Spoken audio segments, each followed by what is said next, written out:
Graça e paz do Senhor Jesus, queridos irmãos. Continuando o nosso estudo bíblico sobre vocação cristã e seu desenvolvimento, hoje eu vou falar um pouco sobre dinheiro, especificamente sobre o tema que é o capítulo 4 do meu livro, Salário Pastoral e o Dinheiro no Ministério. Então não vai ser um estudo bíblico sobre dízimos e ofertas especificamente, não. É claro que é o resultado disso, dos dízimos e das ofertas.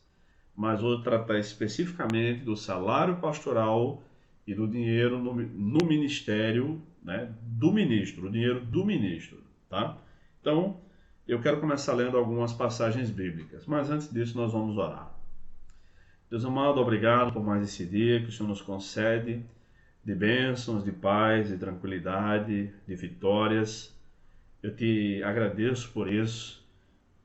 Te agradeço também por cada irmão que está assistindo esse estudo e que eu te peço, Senhor, que o Senhor abra o nosso entendimento para compreender um pouquinho mais da Tua Palavra no dia de hoje e para que possamos refletir, para fazer as melhores coisas, tomar as melhores decisões e agir da melhor forma possível na Tua obra. Eu te peço isso em nome de Jesus. Amém, meus irmãos? Então, de onde vem essa ideia de dinheiro para pastor, né?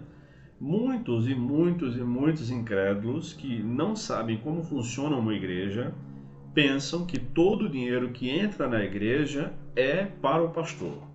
Então eu sei disso porque tenho amigos incrédulos, parentes incrédulos e sou crente há 22 anos e eu sou crente desde os 13 anos de idade e eu cresci ouvindo esse tipo de críticas, tá? Muito antes de ser pastor, obviamente, né?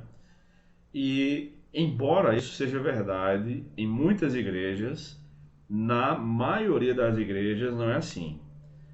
Para falar a verdade, tem muitos pastores que até pagam para pastorear. E eu conheço muitos que não recebem um centavo sequer da igreja e pagam para pastorear. Pagam porque não paga diretamente. Ah, deixa eu pagar aqui R$ 1.000 para ser o pastor dessa igreja. Não é isso, não é assim que eu estou falando. É que o combustível que ele vai usar para se deslocar até a igreja várias vezes por semana, ele tira do próprio bolso, dizima, oferta e contribui com outras coisas que precisam de dinheiro na igreja. Então é assim que eu estou falando. Muitos pastores pagam para pastorear. Nas igrejas mais organizadas, os pastores têm um salário estabelecido. E aí varia de igreja para igreja quem vai decidir o salário do pastor. Nunca é o próprio pastor, tá? Nessas igrejas organizadas, nunca é o próprio pastor. É alguma comissão, um pastor presidente, a igreja local, é sempre um grupo à parte do pastor que vai fazer um acordo com o pastor para saber, para decidir quanto ele vai receber por mês, de quanto e quanto tempo vai ter direito a aumento salarial, se vai ter dinheiro, vai ter direito a ter um dinheiro de deslocamento também, combustível, se vai ter direito a plano de saúde, enfim, aluguel ou uma casa pastoral. Então, quanto maior a igreja e mais organizada, mais dinheiro ela tem, obviamente. E essas coisas costumam acontecer em muitas igrejas, tá? E isso é digno. Mas de onde vem essa ideia? Vem do próprio Antigo Testamento e passa por Jesus. E eu vou ler para vocês essas referências bíblicas aqui, a começar de Deuteronômio 25:4. Vamos anotando e depois vocês podem ir conferindo nas escrituras. Deuteronômio 25:4. Não amordaçarás a boca do boi quando ele estiver debulhando. Era comum nos povos em torno de Israel que, enquanto o boi estivesse ali preso, andando em círculos e debulhando os grãos, que a boca dele tivesse amarrada, né, ou amordaçada, para que ele não comesse daquilo ali. Então Deus, na sua lei, diz que em Israel não fosse feito assim. o boi tinha direito de usufruir do fruto do seu trabalho. Paulo usou essa referência, essa passagem da lei, em mais de uma ocasião, em 1 Coríntios 9 e em 1 Timóteo 5, que nós vamos ver em seguida, para dizer que Deus está muito mais interessado nos seus obreiros do que no boi, embora isso seja interessante também em relação ao boi. Em seguida, Jesus falou em Mateus 10, verso 10 e também em Lucas 10, verso 7, o seguinte. Eu estou lendo Lucas capítulo 10, verso 7. Ficai nessa casa, comendo e bebendo do que tiverem, pois o trabalhador é digno do seu salário. Não andeis de casa em casa. Aqui é quando Jesus enviou os 70 discípulos e deu instruções de como eles deveriam se comportar durante aquele período. Paulo, o apóstolo, juntou a passagem de Deuteronômio 25:4 com Lucas 10:7. Provavelmente ele estava citando Lucas, porque Lucas era um companheiro de viagem de Paulo e Mateus não era, tá?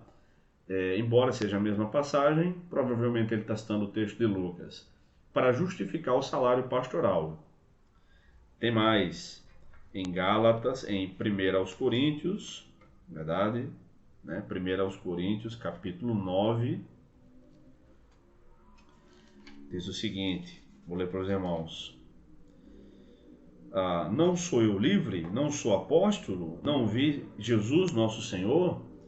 Não sois vós resultado do meu trabalho no Senhor? Se para os outros não sou apóstolo, pelo menos o sou para vós, porque vós sois o selo do meu apostolado no Senhor. Esta é a minha defesa para com os que me acusam. Nós temos o direito de comer e beber? Aliás, não temos o direito de comer e beber? São todas perguntas retóricas, né? Cuja resposta é sim. Não sou eu apóstolo? Sim, é apóstolo. Não temos o direito de comer e beber? Sim, temos, né? Não temos o direito de levar conosco esposa crente, como também fazem os demais apóstolos, os irmãos do Senhor. Ele está se referindo provavelmente a Tiago e a Judas, que escreveram respectivamente as cartas de Tiago e Judas, que também eram apóstolos, e Cefas é Pedro, né? Ou será que somente eu e Barnabé não temos o direito de deixar de trabalhar pelo sustento financeiro? Aí, adiantando, pulando para o verso 9, ele diz assim, pois na lei de Moisés está escrito, não atarás a boca do boi quando debulha o grão, que é Deuteronômio 25:4. Será que Deus está preocupado com bois? Ou será que de fato não diz isso por nós? É claro que é em nosso favor que isso está escrito, pois quem lavra a terra deve debulhar o grão com a esperança de participar da colheita. E aí, em 1 Coríntios 9, do verso 1 ao 14, Paulo fala sobre o direito do salário apostólico e do salário pastoral, tá? Agora, Gálatas, capítulo 6, verso 6. Paulo diz, o que está sendo instruído na palavra deve repartir todas as coisas com aquele que o instrui. E por fim, 1 Timóteo, capítulo 5, o verso 17 até o capítulo 6, versículo 10, 1 Timóteo 5,17 até 6,10, Paulo trata do salário pastoral, embora fale também de outros assuntos, como o dever dos escravos, dos servos. Mas eu quero focar somente nos versículos 17 e 18, onde ele diz o seguinte, os presbíteros que governam bem devem ser dignos de honra em dobro, honra ou honorários, aqui é dinheiro que está falando mesmo, principalmente os que trabalham na pregação e no ensino, porque a Escritura diz, não amarres a boca do boi quando ele estiver debulhando, e, outra parte da Escritura, né? Outra parte da Bíblia, o trabalhador é digno do seu salário. Então ele segue falando aí sobre presbiterato e sobre o salário do presbítero, e nós sabemos que presbítero é o mesmo que pastor, biblicamente falando, tá? Presbítero, pastor e bispo, embora nas denominações atualmente possuam funções diferentes, às vezes um pouquinho só diferentes, na Bíblia são palavras intercambiáveis. Então, o salário pastoral tem base bíblica, embora nem todas as igrejas concordem com isso, tá? Mas aí é um problema delas. Nós acreditamos na palavra de Deus. E ao contrário do que alguém pode pensar, não estou falando disso legislando em causa própria. Não, também acaba sendo, porque eu sou pastor e esse é um estudo bíblico dirigido primariamente para a minha igreja, tá? Mas eu sei das condições financeiras da minha igreja, estou a par disso e estou aceitando o que foi combinado. Não estou reclamando de nada aqui, nem exigindo aumento salarial, algo do tipo. Não, eu estou ensinando o que a Bíblia ensina sobre esse assunto da vocação, da formação e da profissão dos obreiros cristãos e dos cristãos como um todo. E é parte interessante disso falar sobre dinheiro, tá? Bem, então no livro eu trato algumas questões e eu vou tentar resumi-las aqui. Número 1. De onde vem a ideia do salário para o pastor? Acabei de demonstrar. Vem das Escrituras. E a igreja que quiser ter um pastor de tempo integral, isto é, que seja totalmente dedicado aos trabalhos da igreja, precisa estar consciente de que precisa suprir integralmente as necessidades financeiras do pastor. Afinal de contas, ele tem direito a ter uma esposa, a ter filhos e a viver dignamente como qualquer outro cristão. E o tempo que é levado na preparação de sermões, na preparação espiritual para a oração, nas visitações, em todo o trabalho eclesiástico, deve ser remunerado. E quem deve pagar por isso são os irmãos que estão sendo beneficiados. Então, essa é uma questão que muita gente não atenta para isso, tá? A segunda questão que eu trato aqui, embora no livro eu escreva amplamente sobre o assunto, estou resumindo para os irmãos aqui, e o salário do missionário? O argumento é basicamente o mesmo, tá? Aquele que nós vamos enviar para plantar igrejas e para discipular os cristãos, para fundamentar aquela igreja, deve ser a mesma coisa, a base bíblica é a mesma do salário pastoral. O missionário não é alguém que tem que sair da sua igreja para passar fome. Isso não é bíblico, embora tenha sido incrustado na cultura popular evangélica e na OPE, né, na opinião pública evangélica, não é bíblico. Pelo contrário, é antibíblico. Nós devemos tratar os nossos obreiros com dignidade. Primeiro, porque isso é bíblico, é essencial, devemos pagar pelo trabalho de um obreiro. E segundo, porque a mensagem que nós passamos com isso é uma mensagem positiva que pode chamar pessoas para que tenhamos sempre missionários para enviar. A ideia não é que as pessoas queiram ser missionários para ganhar um bom salário. Não é isso. Mas o que tem acontecido é o seguinte: muitos jovens cristãos não querem mais ser pastores nem missionários por conta dos exemplos que têm em casa, por serem filhos de pastores ou missionários, ou pelos exemplos que eles veem na igreja quando os missionários são tão maltratados. Então, e o salário do missionário? É a mesma coisa. Deve ser tão bem tratado como o pastor e deve trabalhar tanto quanto o pastor. Muito bem.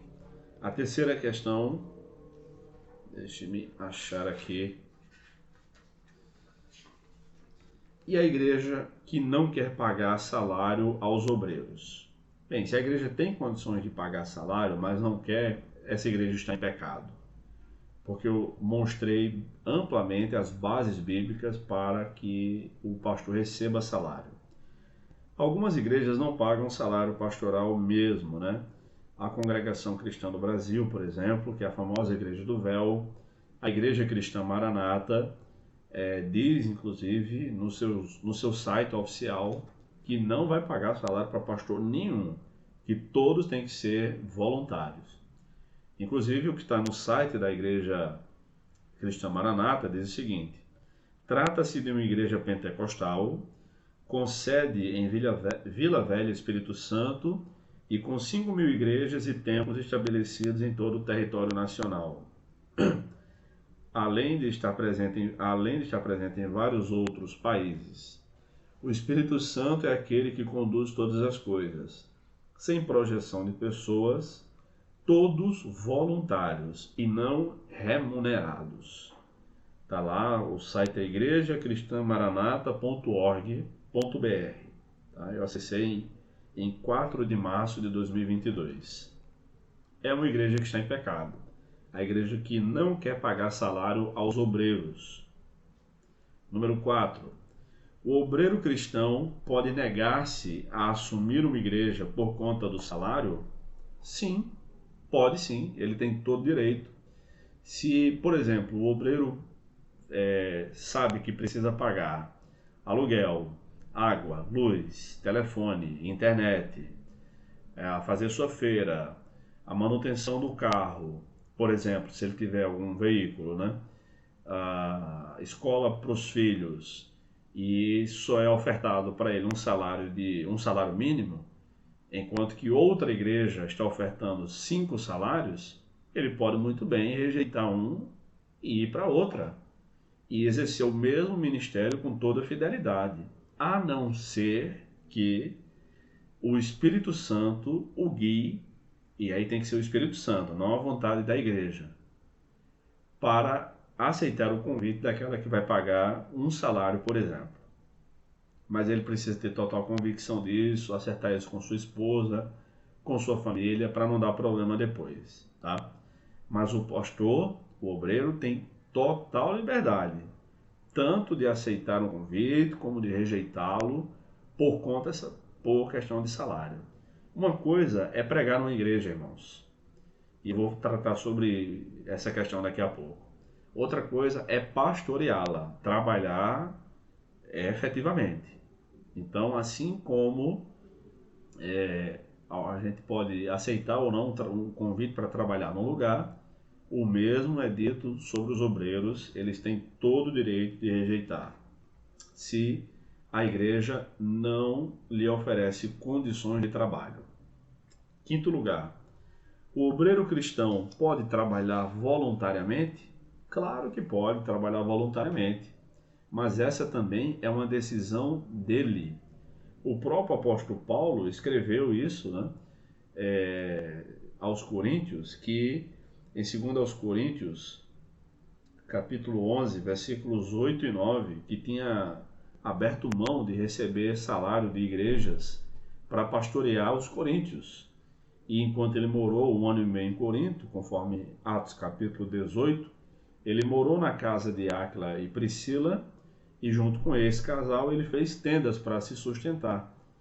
Mas isso é uma escolha do obreiro, não é uma escolha da igreja. Tá?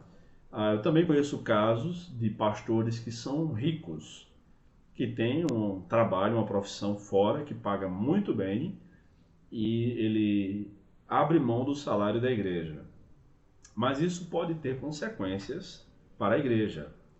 Por exemplo, se o pastor decide não aceitar o salário da igreja, porque ele diz, não, eu recebo 20 mil reais e eu não quero o salário da igreja. Vamos investir o dinheiro da igreja, que a igreja pagaria com o meu salário, para melhorar o som da igreja, comprar poltronas novas, microfones novos, ou mesmo para enviar missionários. É um direito dele, tá? Porém, quando ele sair de lá, digamos que ele passe 10 anos fazendo isso, a igreja vai estar mal acostumada a não pagar salário para o pastor. E o pastor que o suceder, que se ele não tiver as mesmas condições financeiras, ou se ele não tiver disposto a abrir mão do salário, vai ter problemas com aquela igreja. Num caso desses, eu recomendaria aos meus colegas pastores que fizessem o seguinte, que recebessem o salário da igreja por uma questão de instrução e para educar a igreja a sempre pagar o salário pastoral e pagar em dias, e que ele fizesse bom uso do dinheiro na obra de Deus, usasse para as mesmas questões, se ele quiser fazer isso. É claro que ele, mesmo sendo rico, pode aceitar o salário e gastar como ele quiser. Mas se ele quer investir na própria igreja ou em missões, o ideal é que a igreja dê saída no livro caixa da igreja, que os tesoureiros da igreja registrem isso, que fique registrado em ata e que o obreiro faça o que quiser. Não, nós vamos comprar bancos novos, tal. Não temos dinheiro em caixa. Não, mas eu tenho dinheiro aqui. Eu tenho o meu salário, eu vou comprar com salário pastoral. Eu não preciso desse salário para viver. Vou comprar. E assim todos saem ganhando. Inclusive o pastor que lhe suceder, eventualmente, né? Estou falando de uma questão hipotética, 10 anos depois. Eu conheço o caso de uma igreja que o pastor não recebia salário dela, é uma grande igreja no estado da Paraíba, muito bem localizada na sua cidade, e o salário pastoral vinha dos Estados Unidos, de uma convenção dos Estados Unidos daquela denominação, e vinha em dólar, então ele ganhava muito bem, né? E de repente houve um racha na convenção lá nos Estados Unidos e a convenção não tinha mais dinheiro para mandar, ele não tinha mais aquele dinheiro para receber, e a igreja, mesmo sendo uma igreja rica, não queria pagar o salário dele. Olha o problema que ele arrumou para ele e para os irmãos. Então, a minha recomendação é: o pastor pode trabalhar voluntariamente? Claro que pode, é uma decisão dele. Mas eu recomendaria que recebesse o salário e, se ele quiser investir na própria igreja, que assim o faça. Bem, é uma recomendação, não é nenhum mandamento bíblico. Em sexto lugar, como o obreiro pode gastar seu salário? Bem, tem algumas diretrizes bíblicas aqui, né? Então eu escrevi, aqui eu quero ler. Seja ganhando muito ou ganhando pouco, um pastor deve ganhar seu dinheiro de acordo com o padrão bíblico. Deve gastar, aliás, seu dinheiro de acordo com o padrão bíblico, como qualquer outro cristão também deve procurar fazer. E qual é o padrão bíblico para o uso do dinheiro? A Bíblia dá algumas pistas. Letra A, dizimando. Em primeiro lugar, dizimando. Mateus 23 fala sobre o dízimo no Novo Testamento. Letra B, fazendo uso adequado do dinheiro sem gastar com futilidades ou jogatinas. Isaías 55:2. Por que gastais o dinheiro naquilo que não é pão e o fruto do vosso trabalho naquilo que não pode satisfazer? Terceiro lugar, usando o dinheiro para a glória de Deus. 1 Coríntios 10:31. Quer comais, quer bebais, quer façais qualquer outra coisa, fazer para a glória de Deus. Em quarto lugar, usando o dinheiro em nome do Senhor Jesus, isto é, como Jesus também usaria, conforme Colossenses 3:17, então, usando com sabedoria. Quinto lugar, cuidando adequadamente da sua família, 1 Timóteo 3, versos 4 e 5, e também 2 aos Tessalonicenses 3:10. Sexto lugar, usando o dinheiro para a expansão do reino de Deus, conforme Lucas 16, do 9 ao 13, e o contexto deve ser analisado ali. Sétimo lugar, fazendo missões. Filipenses 4:18, Paulo diz que os filipenses deram uma boa oferta missionária para eles. E acho que, oitavo lugar, ajudando os necessitados, conforme Efésios 4:28, e muitas outras formas. Então, o pastor pode viajar com seu dinheiro, pode comprar livros, pode fazer uma boa casa para ele, confortável, pagar os estudos dos filhos. Ele pode fazer o que qualquer outro cristão pode fazer. O que ele não pode é usurpar o seu dinheiro, do seu salário, sabendo que tem pessoas passando por dificuldades financeiras na igreja, necessidades, tá? Passando fome, e ele lá ostentando, gastando rios de dinheiro com coisas fúteis. Aí não, isso não é cristão não, tá? Em sétimo lugar, como devemos tratar obreiros que não sabem administrar seu dinheiro? Então, há três coisas que me fazem admirar uma igreja. se ela prioriza a pregação do Evangelho, como está escrito na Bíblia, se ela faz missões e se ela presta contas aos membros da sua igreja do dinheiro que entrou. Então essas três coisas me fazem admirar uma igreja. E em relação aos obreiros que não sabem administrar bem os seus recursos, o salário pastoral. Por exemplo, um pastor que ganha muito bem para a realidade de onde ele vive e para a realidade da sua igreja, e todo mês ele está sufocado, pedindo um adiantamento salarial, por exemplo, uma ajuda de custo extra, ofertas a irmãos, dinheiro emprestado, enfim. Primeiro, esse pastor precisa ser repreendido, e a liderança da igreja deve fazer isso, tá? E deve ser feito isso com amor, mas também com muita cautela para que o pastor não usurpe o dinheiro da igreja, para que ele não seja pesado a nenhum irmão, a nenhuma igreja. Então, a igreja deve orientar o obreiro, para que ele saiba usufruir e administrar como bom mordomo de Deus, inclusive dando exemplo para toda a igreja de como usar bem o seu dinheiro. Cursos de como gerir os recursos financeiros, inclusive cursos cristãos e livros cristãos, existem aos montes. O pastor então pode ser orientado a procurar isso.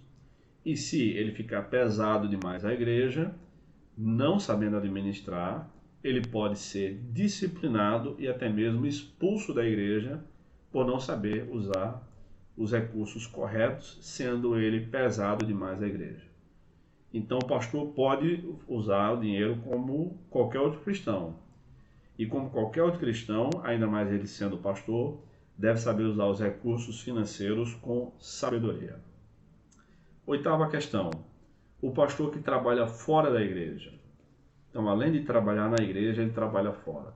Contanto que ele cumpra os seus requisitos pastorais, né, e aí fique claro que ele não vai ser um pastor de tempo integral.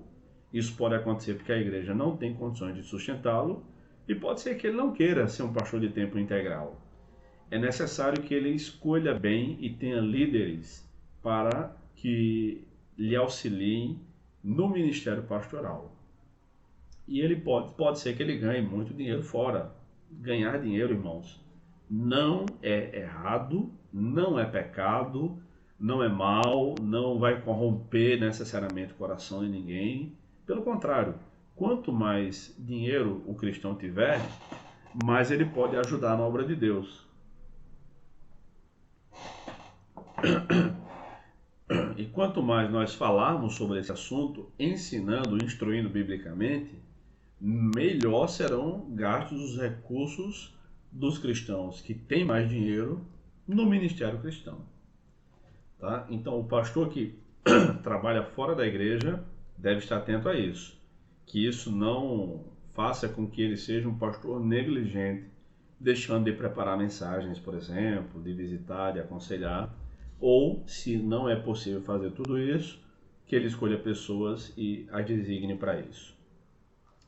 Em nono lugar, o pastor empreendedor, que é basicamente a mesma coisa, né? Paulo mesmo foi um pastor empreendedor. Ele fazia tendas, é como se ele tivesse a sua própria empresa de fazer tendas, junto com Priscila e Áquila. E sempre que era necessário, ele fazia isso. O pastor Augusto Nicodemos, falando sobre a nossa doutrina e nossa ética, que devem ser irmãs gêmeas, diz o seguinte: infelizmente, o dinheiro tem escravizado muitos cristãos, quer tenham muito, quer pouco.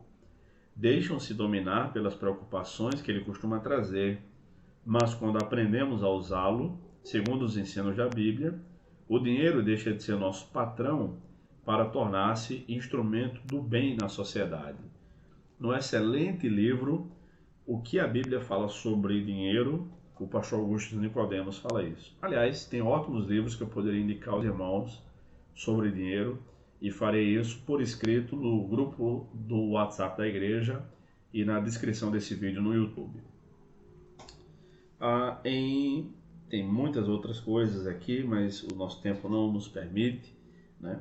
10º lugar, podemos cobrar para pregar e das 12 questões que eu quero tratar.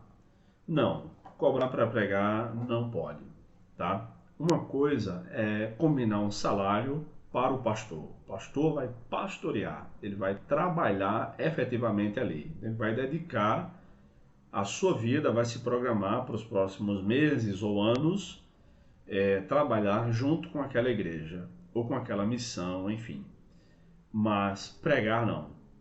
Não há nenhuma evidência bíblica de que devemos ou que podemos cobrar para pregar.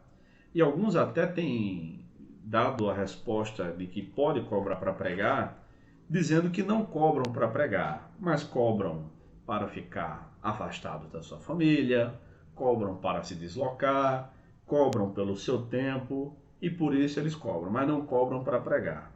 Isso é conversa para boi dormir, né? Na verdade, eles estão cobrando para pregar. Então, graças a Deus, eu nunca cobrei para pregar. As pessoas, quando me convidam, sobretudo pela primeira vez, né, para pregar, perguntam de maneira muito jeitosa, muito carinhosa, inclusive, muito respeitosa, quanto eu cobro. E eu digo que não cobro nada. Se tiver agenda, irei. E eu digo as condições que eu preciso para chegar ao determinado lugar, né? Olha, se eu moro em outra cidade, eu preciso de tanto para me deslocar, preciso de algum lugar para dormir, se não der tempo para voltar para casa, né? Ou se for perigoso voltar para casa após o culto, e preciso comer. Preciso me hospedar em algum lugar, pode ser na casa de algum irmão, não tem nenhum problema com isso, mas eu não cobro nada. Se você quiser que eu vá pregar na sua igreja, tendo agenda, essas são as condições, né? Eu só não posso pagar para ir pregar. E, na verdade, eu já fiz isso muitas vezes. Já fui com meus próprios recursos, não recebi oferta nenhuma, quando muito, um muito obrigado e que Deus abençoe e voltei para casa com os meus próprios recursos, tá? Mas geralmente, geralmente não, eu nunca cobrei para pregar e pretendo nunca fazê-lo. O mandamento do Senhor Jesus é: de graça recebei, de graça dai. As pessoas que eu convido para pregar na minha igreja também não cobram para pregar e eu nem pergunto se elas cobram, porque eu as conheço, tá? E se alguém cobrar para pregar na minha igreja, eu, por melhor que seja o pregador, eu não levarei lá. Eu declinarei do convite. Se não, meu irmão, muito obrigado, minha irmã, não precisa vir, tá? Então, mesmo que eu tenha um valor X em mente para ofertar para essa pessoa e ela cobre metade do valor sem saber que eu tenha pré-estabelecido esse valor na minha cabeça, e ela cobra metade, eu declinarei. Eu não levarei para a minha igreja um pregador que cobra para pregar. Não levarei. E recomendo que, se tiver algum outro pastor assistindo esse vídeo, faça o mesmo. Não entregue o seu púlpito para alguém que cobra para pregar. Isso não é bíblico. Ah, mas ele vive do ministério. Tudo bem. Então aceite viver pela fé e receber a oferta que a igreja tiver disponível. Irmãos, a maioria das igrejas em que eu prego são igrejas pequenas, igrejas pobres, tá? E elas geralmente são muito generosas. O que geralmente eu faço é perguntar se eu posso levar meus livros para vender lá. E geralmente vendo meus livros na maioria das igrejas. Isso me ajuda, mas eu não cobro para pregar. E, aliás, a igreja primitiva estabeleceu critérios, né, de que não deveria ser cobrado para pregar. Então, ninguém tem o direito de cobrar para pregar. É diferente de ministrar um curso, aí eu cobro, eu chego num acordo com o pastor que me convidou, tá? E até hoje, que eu saiba, nenhum irmão deixou de participar de um curso meu porque não tinha dinheiro. Já vieram falar comigo: não, professor, na próxima eu venho. Eu disse: não, qual o problema? É financeiro? Vá, esteja lá nos dias de aula e não se preocupe, você não vai ser constrangido, ninguém vai saber que você é um aluno bolsista. Eu já fiz isso várias vezes, pretendo continuar fazendo, tá? Se os outros irmãos estão pagando e aquele irmão não tem condições, ele vai poder participar da mesma forma, contanto que tenha interesse de participar e não atrapalhe, né? Então, eu cobro para ministrar cursos. E se receber um convite para pastorear uma outra igreja, o salário precisa ser conversado, como foi lá na igreja também. Enfim, onde eu estou hoje. Tem outras questões aqui, mas vamos pular. 11º lugar, é um exemplo a geração seguinte de obreiros, né? O salário pastoral. Os pastores precisam ser bem assistidos e precisam administrar bem os seus recursos. Então eu acabei já falando sobre isso, né? Em 12º lugar, como responder às objeções dos que caluniam o salário pastoral. Então, os incrédulos, irmãos, sempre vão caluniar o salário pastoral. Os incrédulos sempre chamam os pastores de ladrões. E isso é normal até.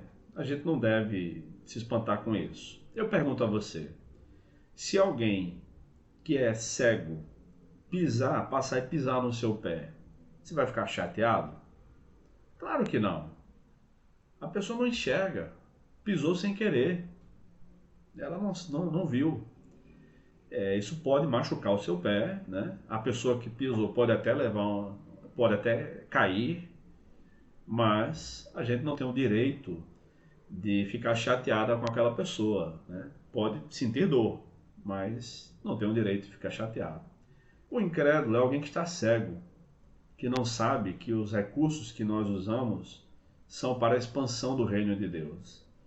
Então, é claro que nós temos direito de defesa quando somos acusados, e eu procuro sempre fazer isso, defender a igreja, mesmo sabendo que há muitos picaretas na igreja. Em relação às objeções do salário pastoral que os cristãos fazem, se é um salário altíssimo que não condiz com a realidade do país, aí eu também me coloco nesse grupo que vai criticar o salário exacerbado de muitos milhares de reais. Eu me coloco também como um crítico. Mas se é um salário digno e justo e condiz com a realidade da igreja que aquele pastor está trabalhando, a objeção deve ser respondida com base na palavra de Deus. E aqueles cristãos que não concordam com o que a palavra de Deus ensina, devem se arrepender de seus pecados e passarem a concordar. É isso. Meus irmãos, dinheiro é sempre um tema muito delicado e, na verdade, os brasileiros, de modo geral, têm medo de dinheiro e de falar sobre dinheiro como se não fosse algo bom, mas dinheiro é bom. Você prefere ter dinheiro no bolso ou não ter? Eu prefiro ter, porque com dinheiro, que muitos dizem que não compra felicidade, e é verdade, não compra felicidade necessariamente, mas com dinheiro a gente pode comprar uma câmera, livros para estudar, um computador, pagar a internet e fornecer estudos bíblicos como esse. Com dinheiro a gente pode comprar comida, pode comprar um carro para se deslocar, ou uma moto, enfim, pagar a passagem do ônibus, pode comprar remédios quando a gente adoece, pode mandar fazer óculos para enxergar melhor, pode comprar um telefone celular para se comunicar melhor.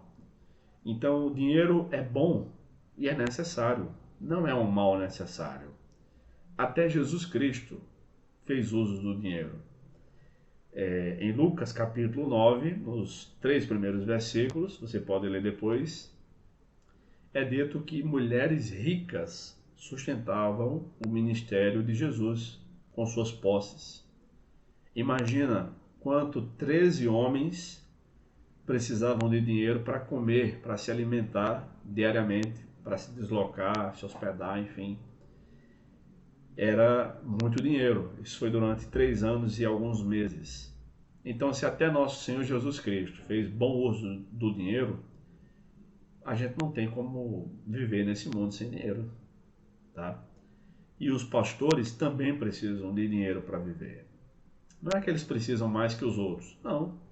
Precisam como qualquer ser humano normal. Que Deus nos ajude, que Deus nos abençoe. Espero que esse estudo seja edificante para a sua vida. Até mais, querendo Deus.